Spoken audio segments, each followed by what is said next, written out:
Chomp. Hi everybody, welcome back to You Are Supreme Toys. Today we're going to look at the new remastered Teenage Mutant Ninja Turtles from Playmates. This is in honor of the 40th anniversary, and these are supposed to be remasters of the vintage 1988 Turtles. I wasn't going to get these guys. In fact, I was kind of excited when they announced that they were going to be doing a new set of Turtles with modern articulation in the vintage style. And the early promo image that leaked online looked pretty cool, but it was very low quality, so you really couldn't tell that they had this weird new texture on their skin. It's kind of reminiscent of the 1990s movie Turtle action figures that they released back in the day. I don't know why they did that, but when high-res images came to light, I was kind of turned off by the textures of the skin. But I was walking around in Walmart today, and if you are looking for these, Walmart is currently stocking them. I found these in a center console in the middle of the aisle, and I was looking at them, and I'm like, yeah, these guys don't look very good. Something about the texture was throwing me off. And then I looked at the price, and they're like $12.98, and they come in these nice little display boxes, and they're loaded with accessories, and the paint deco is decent. And I'm sitting there like, well, I don't know. I'm not sure.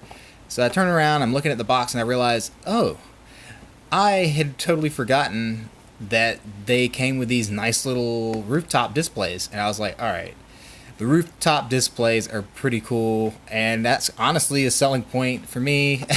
So I was like, all right, fine, I'll get them.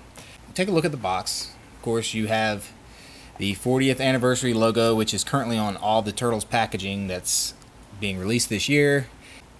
On the back here, it shows all 4 turtles. It says, "Cowabunga, it's 1988 again, only better. Collect all your favorite classic-style Teenage Mutant Ninja Turtles now remastered with super articulation and detailed deco." Yay!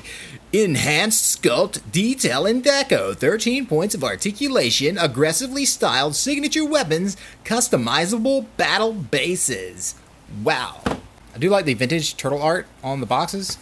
These boxes actually look really nice, and for the price point, I can't argue with what you get in the box, and the actual packaging is phenomenal. I don't really know how Playmates is able to release these figures at these price points. The fact that they can do vintage reissues at $10 a pop, and everything else is reasonably priced so far, except for that Technotron. I just don't know how they're able to pull this off when other companies have in-house brands that cost twice that. I don't know exactly where these special-looking weapons come from. From the looks of it, all 4 turtles are exactly the same sculpts, except the heads, and of course the accessories and the belts. And everything else seems to be the same, which is par of the course for turtles these days. So let's go ahead, pop these guys out, and take a look. Alright, don't mind the mess back here. I've been doing a lot of things. So here the guys are. Donatello, Michelangelo, Leonardo, and Raphael. And taking a gander at the figures, the paint apps are pretty good. They're limited, of course. It's just the bands, the masks and eyes and teeth, and then the initial on the belt buckle, and that's pretty much it for everybody. I don't know, they're growing on me the more I hold them. They are a firm, rigid plastic, so you're not going to have to worry about that really soft and mushy plastic like some of the retro reissue figures have. They're very firm, very solid. The joints are pretty stiff, so they're going to stand pretty well. The belts are a lot more rigid than the vintage ones, so I don't know how that's going to stand up to taking the weapons in and out of the holsters. They got that weird, that weird divoted skin. I don't know why they decided to do that, but the more I look at it and the more I have them in hand, it doesn't really bother me now that I think about it. I'm just so used to that smooth, glossy finish on the vintage figures. But anyway, head articulation, they're all on a ball joint, so they can turn and spin. They don't look up very much. The articulation is pretty much standard for turtle figures for the past decade. He has the hinged and swivel elbows. Now, I don't care for the pins in the shoulders. They kind of make the sculpt look ugly, but at the price point, I'm not going to complain. They have elbow articulation, which doesn't quite go a 90, but it does pretty decent. And then a swivel hand, and that's pretty much it for the upper body. And this is going to be the same for every turtle because, as I mentioned, they're all exactly the same sculpt. There's nothing different other than the heads and the belts. So, leg articulation, like a lot of the newer turtles, they have this weird hinge at the hip. And that's okay. Like, it does the job. But if you want, like, splitting, you're not going to be able to just split the legs out like you would with the standard action figure. They're going to be like that. You're going to have to turn the legs to split them, and then turn the knee, and then that's just going to look wonky. And they do have a knee hinge and swivel, which looks pretty good. And that actually is one of the better points of articulation on the figure. But the weird thing to me is these weird swivel feet. I don't mind these stationary feet, but I don't know. The swivels are just weird. I guess they opted to do something rather than nothing. And I'm not going to complain about that. But it will help them stand, at least. If you move their legs around, you can at least swivel the feet into a position so that they stand. Now here's Leonardo. He's going to have the same articulation, of course. Everybody is going to have the same articulation. I like that the belts are still a vintage style. It looks like you can remove them if you wanted to. There's little pegs here. And let's see, on Raphael, is there a peg? I guess it's pegged at the front of the belt. It looks like it's glued. Now, Raphael's is glued, and there is a peg on the back of the belt holding it into the torso. So if you remove these belts, there's going to be a hole in the front of the torso. Now, why they did that, I don't know. It's just like the vintage turtles. There's a groove in the back of the shell so that the belts actually rest in place. Here's a close-up of Michelangelo. I really love that they keep doing the different color schemes for the skins. I like the different greens. And then Donatello. And that's pretty much it. Like, that's it. It's a simple action figure. Alright, accessories. Now, this is a part that kind of deceived me. First off, let's take a look at the actual battle base. Now, I didn't realize they kind of tricked me. The battle bases are all completely the same. So one base is pretty much reused for all the figures. And that's not a bad complaint. They actually look really good. They got this nice texture in the base of the flooring. The brick wall on the back is pretty cool. They got peg holes in the top of the brick wall so that you can plug in the included accessories. They have this peg right here that you can attach other accessories to. Every single one of them is going to have this painted piece of wire right here, and this painted cabling coming around, this little dome, and a slice of pizza, and a slime ooze puddle. I don't think these brick walls are removable, so I wouldn't try to do that. But of course, the feature is that these snap together somehow, and they don't really snap together so much as they just fit over one another and interlock, so that you can just fit them together on your shelf. They're not gonna get stuck. They're not gonna stick together. They're just gonna sit there in line, which I would say is pretty cool, and it would line up pretty good, but that little wire right there is red and it's supposed to run into the blue. I'm glad they made a different color wire, but the loop kind of I don't know, maybe it's OCD. It is driving me nuts. I guess you could fit them from the front too. It depends on what you want to do. You can fit them together any way you want. It kind of looks weird though. Each character's display base comes with 2 accessories to attach to it. You have this window pane for Leonardo. It doesn't actually attach to anything, which is kind of disappointing, but it's supposed to be, I guess, modular. So you just sit it there, and it looks like there's a little window there. However, Leonardo comes with this little antenna, which you can actually plug into the brick wall like that. And that looks pretty good, I guess. Leonardo comes with this weird little Klingon blade thing. I don't understand the point of this. I'll probably put this in a Ziploc bag and never use it.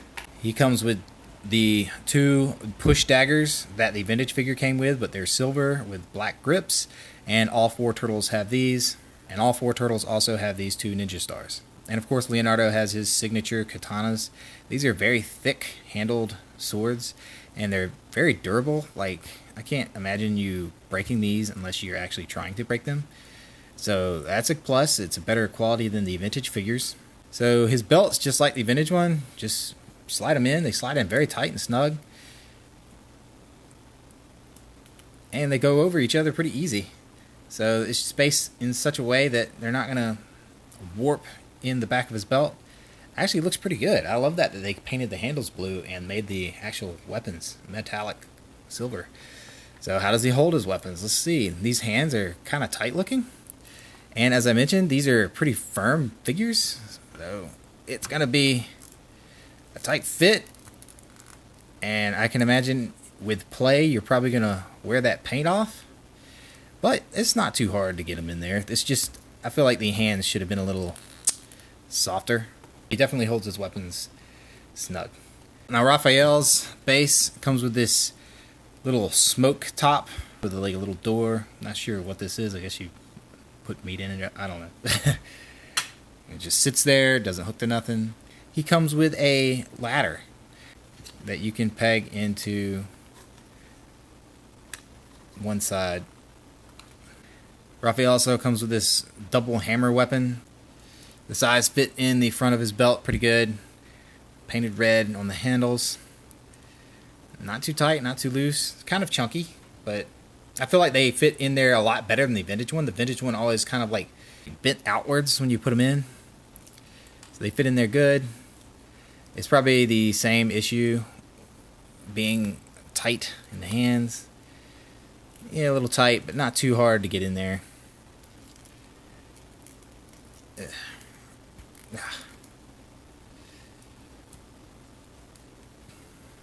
Looks pretty good. Michelangelo comes with a little ventilation stack that can just sit on the top of the roof. And he also comes with this little radar dish, which is pretty cool. I would have thought that Donatello might have come with the radar dish. You can just peg that on like so. He also has this kunai with chain, that's sort of like a nunchuck, but isn't a nunchuck. I think it's kind of redundant, but okay. And the best accessories out of all 4, actual metal chain nunchucks with orange painted handles. Now the paint on these handles are like kind of sloppy and gunky looking, but the metal chains well make up for that. Michelangelo was always the biggest issue with the vintage figures because he had a giant knob on the bottom of the nunchucks, and you would put them in and you'd wind up tearing and breaking the straps on the back of his belt. This is still snug because of that paint, but it's not terribly snug. It's pretty much the same issue. I wouldn't push them down further than this because that paint is actually making it bunch up. I think it looks good like that. That's fine.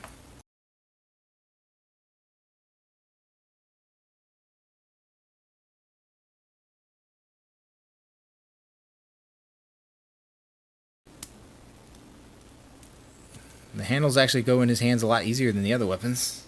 Now Donatello comes with this AC compressor unit. It kind of looks like a microwave from this side.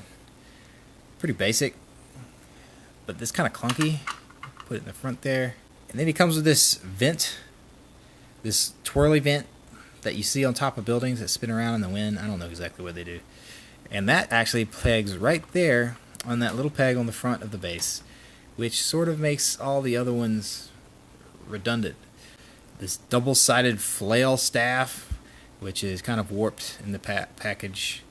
Some of these weapons are a little bit softer and more pliable than others, it seems like, but it's probably just me. And then he comes with the wackiest looking accessory. This looks like a bootleg accessory, and this is his bow staff because the entire thing is painted. Instead of just molding it in a brown plastic, they painted it brown and then painted the purple strap on it. and that is just begging to be scratched up. You can already see right there the paint's rubbing off. So be cautious with this when you're sliding it in and out of his back or his hands. It looks like it's not too tight, so it's not too big of a problem. I think they accounted for that. It looks really good in his back. Donatello was also one where the back strap actually broke a lot when you were pulling the bow staff in and out. That actually looks pretty good like that. I love that they painted the straps color-coded for the characters. It makes it really nice looking. Now let's see. Let's see if the paint scratches off this handle while I'm sliding it in. It's not too tight. It's not too tight. But with regular play, I can see this being an issue. So your biggest issue is getting it in one hand and then sliding it down into the other hand, which is something I always had to do with the vintage figure. So you're really doubling your chances of scratching the paint off of this thing. I don't know why they chose to do that, but it is what it is. I didn't think I was going to like these guys. I really like these guys.